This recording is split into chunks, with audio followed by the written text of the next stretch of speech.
Your thoughts simply appear in consciousness, very much like my words. What are you going to think next? What am I going to say next? I could start just wondering about why we don't eat owls. Why don't we eat owls? They seem perfectly good. Where did that come from? Well, as far as you're concerned, it came out of nowhere.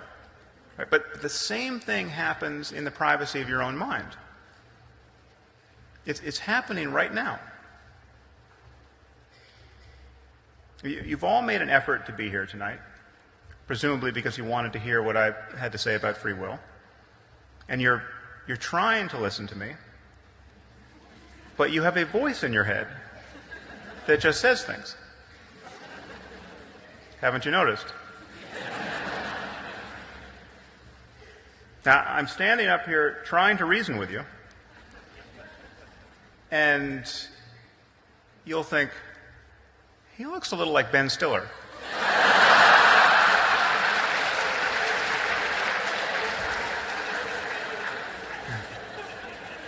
I was hoping I didn't look that much like Ben Stiller. Thoughts just emerge in consciousness. Okay, we are not authoring them. We can't think them, we can't choose them before we think them. That would require that we think them before we think them. If you can't control your next thought, and you don't know what it's going to be until it appears, where is your freedom of will? Now, at this moment, some of you are thinking, what the hell is he talking about? Here's what I'm talking about. You didn't choose that thought either. If you're confused by what I'm saying, you didn't create that state. Conversely, if you understand what I'm saying and you find it interesting, you didn't create that either. Everything is just happening. And that includes your thoughts and intentions and desires and your most deliberate efforts. We will come back to that point. Now, of course, in a sense, your brain, or our brains, do think our thoughts before we think them. And they think many things that we never hear about. We're conscious of only a tiny fraction of what goes on in our minds. And we continually notice changes in our experience, in thoughts and intentions and moods and resulting behavior. But we are utterly unaware of the neurophysiological changes that produce those changes. I mean, consider the sensation of touching your finger to your nose. Okay, feel free to try this. It seems simultaneous. It seems like the nose touches the finger at the same time the finger touches the nose. Okay, and while it may be simultaneous in the world, we know at the level of the brain the timing has to be different. It simply takes longer for the input from the fingertip to reach sensory cortex than it does from the nose. And this is true no matter how short your arms or long your nose. So the experience of the present moment, even of the simplest sensation, is built upon layers of unconscious processing that we're not aware of. Okay, so even the apparently simple conscious events are not entirely what they seem. The present moment is, in some sense, already a memory that is being buffered. Now, needless to say, this unconscious machinery produces not only our perceptions, but our thoughts, intentions, actions, decisions. And this is where the notion of free will and moral responsibility begin to get squeezed.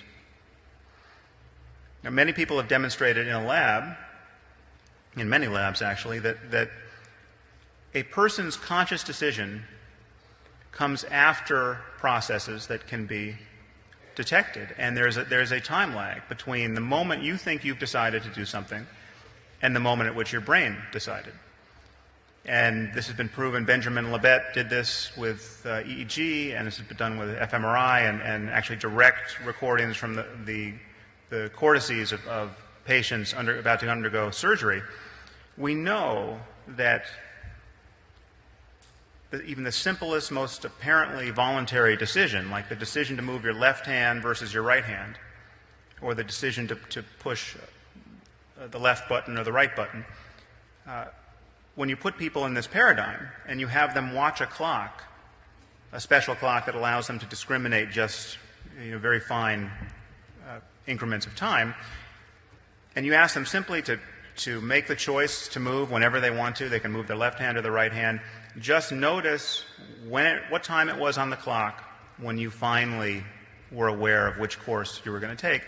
We know that some moments, half a second, sometimes as much as 5 seconds, before a person is consciously aware of what they're going to do, we can see in the brain what they were committed to doing. So the experience of deciding is, during this period where you still feel that you are free to do anything you want, has already been determined by the state of your brain. So needless to say, this time lag is very difficult to reconcile with free will, because in principle it would allow someone to predict what you're going to do while you still think you're making up your mind. But the truth is that even if there were no time lag, even if the conscious intention were truly simultaneous with the neurophysiological underpinnings, there would still be no room for free will, because you still wouldn't know why it is you do what you do in that moment. And again, you can notice this fact about yourself directly. Well, let's run a little experiment. Think of a film, any film, it doesn't matter, a good one, a bad one, and notice what your conscious process of selection is like. Notice first that this is as free a decision as you're ever going to get. I mean, you have all the films in the world to choose from, and I've simply said, pick one. Does everybody have a film? I'm sorry to say you've all picked the wrong film, so don't ask me how I know that, but I do. Do it again. Pick another film and just be sensitive to what the experience is like. Do you see any evidence for free will there? Let's look for it. First, if it's not here, it's not anywhere, so we better be able to find it here. First, let's rule out all of those films whose names you don't know and which you haven't seen and which you couldn't have possibly thought of if your life depended on it. Okay, there's no freedom in that, obviously. But then there are all these other films which you're perfectly aware of, but which simply didn't come to consciousness. You absolutely know that The Wizard of Oz is a film, but you just didn't think of The Wizard of Oz. Now think about this. Were you free to choose that which did not occur to you to choose? For whatever reason, your Wizard of Oz circuits were not primed in such a way as to deliver it as a possibility. Of course, if you did think of The Wizard of Oz, you should consider yourself a genius. Okay, so you probably thought of several films. And let's say you thought of Lawrence of Arabia and Avatar and Mad Max. Okay, so you kind of converged on those three, and then you thought, well, I'm Australian, I'll go with Mad Max. And then you thought, no, Mel Gibson is more than a little creepy at this point in his life. So I'm going to go with Avatar. Okay? And you settled on Avatar. Well, you still don't know why you chose Avatar over Lawrence of Arabia. And this is the sort of decision that motivates the idea of free will. You go back and forth between two options, and you're not suffering any obvious constraints from the external world or any coercion. It just, you appear to be doing all of it. It's just you and your thoughts. But when you look closely, it is a mystery why you chose one over the other. And you might have a story to tell about it. You might say, well, I saw an animated movie last week, and Avatar's animated, so I remembered that, and so I just went with Avatar.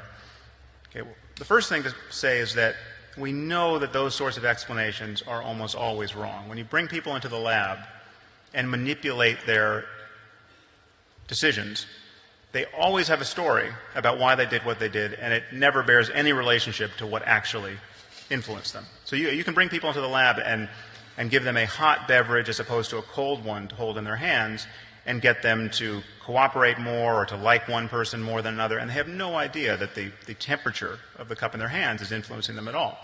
The psychology is just bursting with evidence of that kind. But even if you're right in this case, even if the memory of the animated film was the thing that steered you to Avatar over Lawrence of Arabia, you still can't explain why it had that effect. Why didn't it have the opposite effect? Why didn't you think, well, I just saw an animated film, so I'm going to go with something else. I'll go with Lawrence of Arabia.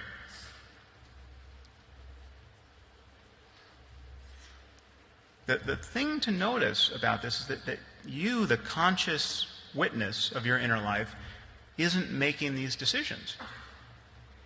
All you can do is witness these decisions.